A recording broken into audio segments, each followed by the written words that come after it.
கடல் தண்ணி ஏன் உப்பா இருக்குன்னு தெரியுமா? ஏன் சார் உப்பா இருக்கு? தெரியலையே சார். ஏன்னா இனிப்பா இருந்தா ஈமிக்கும்ல.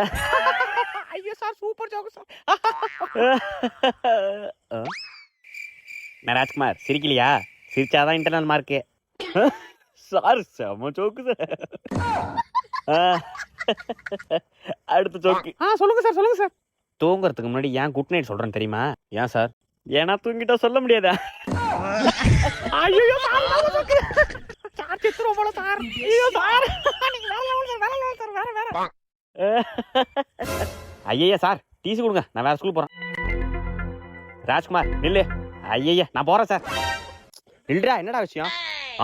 சார் நீங்க சொல்றது ஒரு ஜோக்குன்ட்டு ஃபர்ஸ்ட் பெஞ்சில் உட்காந்து ஆங்கிறாங்க. ஜோக்கா சார் அது? பின்ன ஜோக்கு சொல்றது எவ்வளவு கஷ்டம் தெரியுமா? முடிஞ்சா நீ ஒரு ஜோக்கு சொல்லு பாப்போம். ஜோக்கா? பக்கத்து ஸ்கூல்ல கெமிஸ்ட்ரி சார் ஒருத்தர் இருக்காரு. நானும் கெமிஸ்ட்ரி சார் தானே. அதான் சார் கேளுங்க. அவர் மண்டையிலேருந்து இலையா கொட்டுனுச்சான். ஏன்னு தெரியல ராஜ்குமார், நீயே சொல்ல. ஏன்னா அவர் ஒரு மரமண்டையான். ஓ நைஸ் ஜோக். நம்மள மரமண்டைன்னு சொல்றானா?